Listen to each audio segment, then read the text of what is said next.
Hello everybody and welcome back to FM24 with the Youth Academy Challenge, the CD Toledo save. And we are, well, going places, I don't know, it's the start of a new season. But last season was absolutely brilliant. Go and check it out if you haven't seen that. But yeah, we are cooking and it's going pretty well. So let's dive into the start of the season. We're taking on Levante. Yes, hello everybody. Welcome back to the save, and it is the start of a brand new season. But we've moved up a position already because Osasuna lost to Real Sociedad. So we are in a good position. We are not in the relegation zone. We are above the relegation zone thanks to Osasuna. And yeah, last season was really, really good. But it has thrown up a little bit of an issue. Now, this is our squad. It hasn't really changed from last year. There was no major outs, no major ins. Obviously, there was no ins, Dave. It's a Youth Academy save. But, yeah. Now, this doesn't have a problem. All the Patreon and channel members are still here. They all played well last season. We're all happy. All hunky-dory. The issue we have is that our youth intake last season was so good, if we look at the potential in our Youth Academy, that what that has done is made our potential for quite a lot of our Patreons, who we gave the best rated potential players to, not very good anymore, potentially. So I think this could be the last season for this squad, and next season a hell of a lot of these guys are going to get promoted, and then they'll become channel members and they'll get the names and we'll move it around. We do have some down here. Kazushi, Richard Lynn, Loic are down here as well, although Loic is in the first team up there as well. But yeah, we're getting to a point with the registration rules. We do really have to consider, are we going for experienced players that have played in the league before and done all right, or are we going for the high potential youngsters that we want to get game time to allow them to progress? So we do have Kazushi, Richard Lynn and Loic Nijhuizen, who are all under 19 but are in the first team squad training with the first team.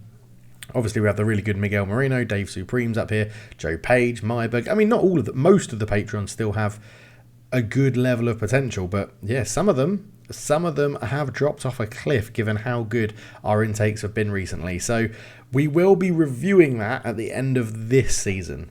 I think we owe it to this first team squad, who did so well last season, to give them another season and go from there, because I think we're in a very good position right now. And as was pointed out in the comment section of the last video, it's amazing to get such good performances out of people playing on £55 a week, which is absolutely incredible. We will be giving contracts to all three of these players up here so they get a bit more value for money. But even here at Le Berge, £3 a week, lovely stuff. Listed for loan this season. Maybe see how that goes. £5 a week. Alberto Suarez, our backup goalkeeper. I mean, our most expensive player is Akinde on £19,000 a week, and he is incredibly good. He's won it by Real Valladolid, but he is incredibly good. Him and Moreno were the two that sort of came through. Where is Moreno? There he is. Miguel Moreno's only on 8,500. They're the people that sort of came through and were just so good, and the patrons all had channel members. They didn't get one, so they've just kept their own names, which is, you know, quite good to, I think, to have some of that. So there we go. So that's that update. The other question we've had for an update is staff. What are we doing with staff? So here you go. We now have one manager, one assistant manager, one head of youth development, 12 of 12 coaches, which we'll go and look at in a minute. 0 of 1 set-piece coaches, because there's just no one out there worth hiring. 1 out of 1 head of performance analyst, and 3 out of 3 performance analyst. We have 0 scouts or recruitment team members, whatever, because there's just no need. We're not buying players. I do my own opposition scouting, so we don't need to worry about that. And in the medical staff, we've got a head physio, a chief doctor, a head of sports science, 3 out of 5 physios, so maybe we'll go and see if we can find some more physios in today's episode, and 1 from 1 sport scientist. You can see physiotherapy, we're a bit low on the ground, but we've got space for 2 more. Obviously nothing in recruitment. And in coaching, we're very good at coaching goalkeeper handling, goalkeeper distribution, and goalkeeper shot stopping.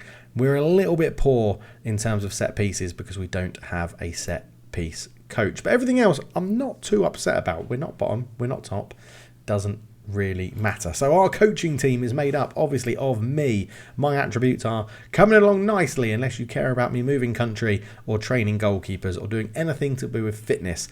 I love the fact I've got working with youngsters 6, even though all I've done in my whole career is work with youngsters. I like to play entertaining football and wanting a high-tempo pressing game. I sign players from the lower levels for the domestic game. Absolute nonsense. I sign players from the domestic game. Nonsense. I sign under 23, under 21 and young players for the first team. Nonsense. I sign under 23, under 21 and young players for the future. Nonsense. I avoid players approaching the second half of their careers. Yeah, that's probably true. Not wanting to sign players who are arguably past their best. I don't sign anyone. And I'm a strict disciplinarian. There you go. That is me. Next up, assistant manager Pal Marty, who's been here for a few seasons now and not doing too bad a job. Good people management, good judge of ability and potential, so I like to keep him around. He's not doing a bad job at all. Andrew Burgess, our head of youth development with his fantastic moustache, is here. You got a bit judged. You got a bit judged, Andrew, in the last section, in the last video, with the personalities coming through weren't good enough, and that is the blame of the head of youth development. But to be fair, that's the first poor personality intake you've had in your role. But I like what you've been doing, so you're not under threat in my eyes. Goalkeeping coaches, we have Gianluca Trulio, who has just joined. Very disciplined, very good at motivating, not very determined, but good at distribution handling and shot stopping, which are the key ones that we need to worry about. So Gianluca Trulio doing a good job. Our second goalkeeper coach is Dan Aranzubia, 14, 13, 14 for the goalkeeping stuff, and again, good at motivating.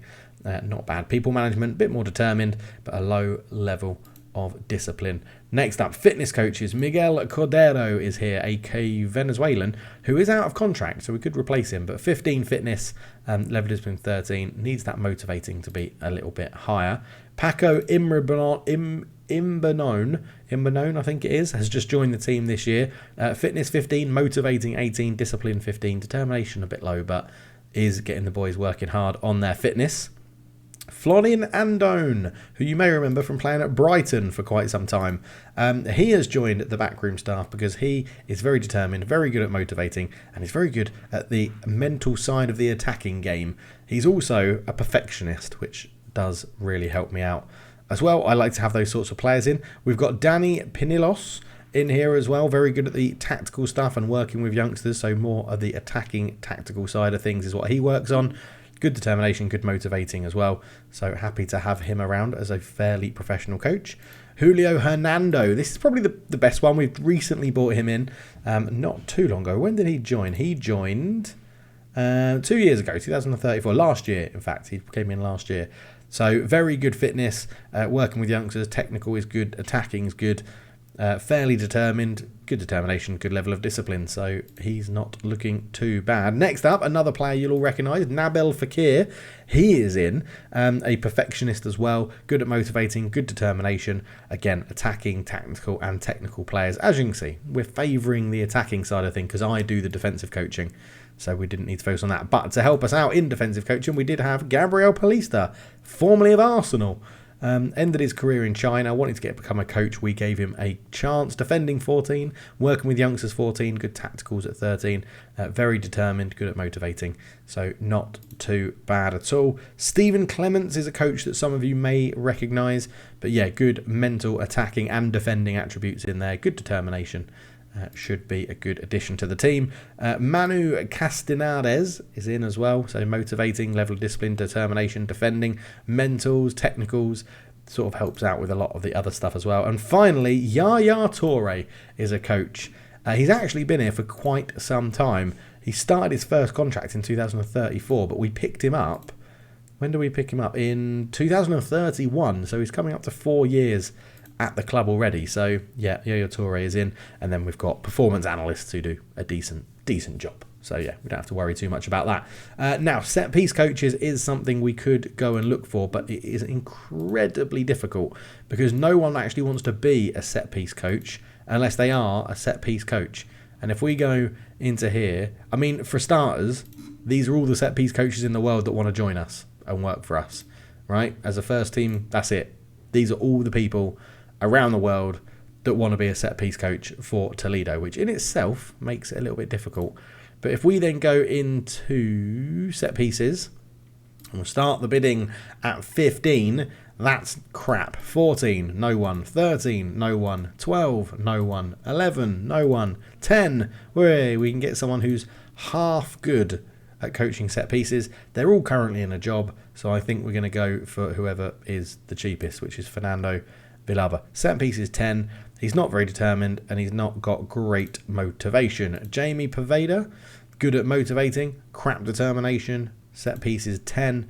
Kevin Boyks is obviously the worst, so we're going to go for Fernando Villalba because he's got a good bit of discipline on him as well. Keep them all in shape. So there we go. We're going to bring in a set piece coach. We'll give him a 5-year contract. If we have to pay him off later on, doesn't matter at all. In terms of medical, we were looking for 2 physios as well, weren't we? So let's go and get... So I've just got to check here. Have I gone in for physios already? No, I haven't. So we do have space for 2 more physios, which is lovely. Little bit of searching for staff going on, as we can't do it for players. So let's go into this. Now, if you haven't aware, we are on Twitch. Again, while you're watching this, we will be live on Twitch right now. So get your ass over there. Come and join in the fun as we try and build Singapore into a wonderfully good nation. Yep, physiotherapy 20. That's all I care about as a physio. Absolutely not. Come and be a physio for the first team. Lovely stuff. You didn't want to change your salary either. Jesus Nuvaro. Yep, come and be a physio for the first team. Why the hell not? There we go. 2-year contract. Bish, bash, bosh. Done. We're going to be fully catered for the season. Right, into the season then. We are currently 17th. We haven't played, but we've gone up a position because Osasuna lost. But the season preview, 800 to 1. The bookies haven't learned that we easily survived last year. So 800 to 1 is what they've given us to win the league. But we are favourites for relegation. Osasuna, Valladolid and Malaga, who all got promoted, are more likely to stay up than we are, which I find very, very interesting. Given that we finished 10th, which was ultimately 2 places off European football, because Spain got an extra spot because of coefficients. Granada finished on 58 points. We finished on 54. We were a win and a draw away from European football last year, which is absolutely crazy because our goal difference was so much better. So if we can find potentially 4 or 5 points from somewhere, we could be in for European football. Now, this is the first year that it's gone down to 8th in quite some time, I think. So it went the year before. Okay, they've had it a couple of times, actually. So 8th position, 57 points. 54 points for 8th position. 59 points for 8th position. 57 points. And what was this one? They didn't qualify, but 62, I think, or maybe one more. 55. So it looks like sort of 55 is the sort of mark. Yeah, they got 58 there. So I think if you can hit 60 points, you're in Europe. You are in Europe, which I think is a good aim for this year. I mean, the main aim is obviously safety, but we've got a good system. We've got good players. We know what we're doing now. Let's crack on and play Levante. Okay, so it's the team we pretty much know and love from last year. It's Joe Page in goal. Jeff Hogg is... I'm torn over Jeff Hogg. We've dropped Tito Paleo down. I wanted to give Phil Lewis... I'm going to give Phil Lewis a run. Sorry, Jeff. I'm going to give Phil Lewis a run for this game. We do also have Kyoka on the bench as well. And, of course, do I give Loic... Because it's the start of the... We're going to play Loic Nijhuisen. I'm just changing my mind left, right and centre because I'm not too sure about who I want to play. We are going to go with our Venezuelan hero, Loic Nijhuisen, though, who came through very highly rated, really good dribbler, decent-ish pace. We're going to see how he gets on first game of the season, 17-year-old. So Joe Page in goal, Loic, Camarero, Liam Hollick and Aaron Wall at the back. Akinde and Dave Supreme, who comes in for Pena to start this one. Nicholas Myberg, Crimson Mori, Moreno and Constantino up front. And a bench of Suarez, Berge, Pena, Alphakoff, Connor, Mocker, Jake Mills, Kenneth Harve, Fintan Strait, Toufe, Hogg and Neeson on there as well. So missing out Phil Lewis, Richard Lynn, Kazushi and Kyoka. But don't worry, you will get plenty of game time this season. So we're going to go into this one now. The Levante boss doesn't have too many traits that I think we can exploit, but I would picture this as a game that is very, very winnable from our point of view. Given the games we won last year and given how we've done all right this, there's been no changes. We didn't lose any of our key players. Didn't lose anything around what we can do. This is how we are playing then. We've got our system system that we know and love. We are doing counter and counter press because it's a game I think we can win, and we're playing much higher up. Squeeze that pitch and don't let them get away from the ball. Go and close them down, use a lot of energy, see if we can make something happen, and that is what we're going with in this game. I've just realised it's probably going to be super quick because I was playing the end of the last season and pre-season with rapid highlights. But we have the ball. It's a corner. Crimson Mori is going to take this one, and he swings it in. Camaro with a header at the front post. It's 1-0 Toledo. What a start to the season. Season number 12. We're already 12 seasons into this save. Do you think, question for the day, do you think we are going to win? Do you think we're going to get to a point where we can win La Liga and the Champions League, or is it one or the other, or neither? What do you think in this save? Obviously, with Geisley, we did win the Premier League, but not the Champions League. The Champions League, I think we got to a final, but we didn't win it. I think we lost to PSG. I think I'm trying to, hold back the memories. Moreno, oh my word, he's hit the bar. Constantino, oh, he hit the bar and put the rebound in, but there's a flag for offside. Didn't look offside, but it was offside. We're not going to get a replay because I've turned them off, but yeah, okay. Constantino must have been offside from the first shot from Moreno, but we are on top of this game. Neuhaus into Myberg. Moreno, oh my God, we've hit the post again. It's the new patch. So many woodworks being hit since the winter update. It is ridiculous, but we are 1-0 up with over 25 minutes gone. We don't really need to do anything. We could go and kick Roger quite hard, but he's not really in the game at the moment, so no need to change that. Crimson Mori over the free kick. Oh, it's a good save from Campos. Crimson Mori will trundle over to take the corner. He's got a short option there. He uses Akinde. That is not a good cross. Akinde, that's why you're a holding midfielder, and that's a good professional foul to break up the play. Don't mind that at all. Aaron Wall gets it back from Marino. Supreme. Akinde, oh, poor pass. But it's cleared away, and yeah, Levante not having many options. Liam Hollick comes out to Aaron Wall down the left-hand side. Wall crosses it in. Myberg, we've hit the post again. Can you believe it? How many posts is that? How many posts is that? Match stats. 3 times we've hit the woodwork in this game. Already in the first half, we have hit the woodwork 3 times, but we are dominating Levante. Is this a sign of a good season? I really, really hope so. If we can get European football, that would be crazy. Oh, and of course, how could I forget? We are playing in front of what will be a record crowd. Our new stadium is finished. Look how big it is. It holds, I think, 15,000 people. The Toledo Stadium, which is a terrible name. So please do let me know, again, down below if there's a stadium name that you think would be better. If you know anything about Toledo, if there's anyone we should name it after. I don't think the game's been going long enough to have a sort of legend yet. I feel like we're going to lose the ball here and cock this up. Maybe not. Crimson Mori, Aaron Wall in front of 15,000 screaming Toledo fans crossing Nicholas Myberg. Except this is beyond a joke how many times we've hit the woodwork now. Patch or no patch. Myberg! This one counts. Does it count? Does it count? He looked onside. He looked onside. It has been given. And after hitting the woodwork again, we now eventually take the lead. Get the second goal, sorry. Lovely ball through for Moreno, and Myberg's there to stick it past Campos. And straight at the start of the second half, 2-0. 14 shots to 4, 8 on target to 2. An XG of 2.25 to 0.2 for them. We've hit the woodwork, 5 times? 4 times? Nicholas Myberg, we've hit it again. Literally every attack we're having is hitting the woodwork. It is ridiculous.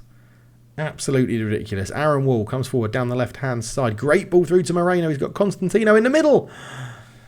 But he's missed it. It was offside, though, so not much to worry about. We're doing okay for fitness as well. We don't really need to change anything. And I normally drop a little bit deeper and drop the line, but we're so in control of this game, I really don't think there is any need to do that whatsoever. We are going to make one change, though. Dave Supreme's just getting a little bit tired, so Pena on to replace him. Aaron Wall is getting a little bit tired. Kenneth Harv on to replace him. Loic can come off to be replaced by Jeff Hogg as well, so just want to keep things fresh. The 4th sub we will do Alphakoff on for Crimson Mori. Alphakoff sort of ended the season in good goal scoring form towards the end of last year. So hopefully we can do it. 20 minutes to go. Constantino is having a shocker up front. So in terms of fitness being fine, we'll do Constantino for Jake Mills. So lots of channel members and Patreons coming on in this game. And we have absolutely dominated it. Let's be honest, we have absolutely played them off the park. Levante should probably hang their head in shame. 25 shots. This 15,000 full home fans are going to be very, very proud of this performance. It's what you want in front of a brand new full stadium. As Jake Mills is missed. He was offside. It's okay. Loads of offsides. 6 clear-cut chances. 6 times we've hit the woodwork. An XG of 4, and we've only scored 2. So Levante can consider themselves lucky, if anything. We have absolutely battered them. Look at that. They had 1 bit of momentum just before half-time. And their goalkeeper got a 7.6. Bloody hell. 3 clear-cut chances created by Nicholas Myberg, but he got 0 assists. That's how bad we were in front of goal, even though we scored 2. Wowzers. What a performance. A good performance. That will do me. Unbelievable performance that. We do go up to 5th. Stop it there. We'll take a Europa League spot. Absolutely no issues with that. We'll definitely take a Europa League spot. But that is superb. At the end of the weekend's fixtures, we do actually drop to 7th, but that's not a problem. There you go. 14,609 in an all-time record gate for Toledo. Come on, at the Toledo Stadium. Terrible name. There is a little thing you can do in the config files to change stadium names, so I don't know. If one gets the most upvotes potentially, then we'll go for that. If not, we'll see what happens next time. Superb in front of goal, I just said, to Nicholas Myberg. He didn't score, but he did very, very well indeed. Again, we're going to come back for a few more games this season because I think La Liga is bloody good fun. So, wow, that doesn't fit, does it? If I go auto size all columns, there we go. I think we'll come back for, oh my God, look at this. Atletico Madrid, Barcelona, Valencia, Getafe. Well, we wanted Granada's spot, didn't we? Where are we now? We're up here. We're in August. I think we come back for, I don't know. I really want to do one of these games, but I think we're going to get absolutely battered. 1, 2, 3, 4, 5, 6, 7. Let's come back for Betis, and if we have time to do 2, we'll do Betis and Atletico Madrid. So we'll come back for Betis in October, and then we'll come back in December for one of these. December looks like a decent run. January's going to be a tough start against Madrid, but Espanyol, Sociedad and Levante, that's not bad at all. We end the season with Valladolid, Sevilla, Madrid and Espanyol. So, okay, so the big teams seem pretty spread out this year. I'm quite happy with that. But yeah, let me know your thoughts on the season. How do you think we're going to do in this save overall? I'm still absolutely loving this save. It's great fun. I hope you're enjoying it too. I'll see you in the next one. Cheers.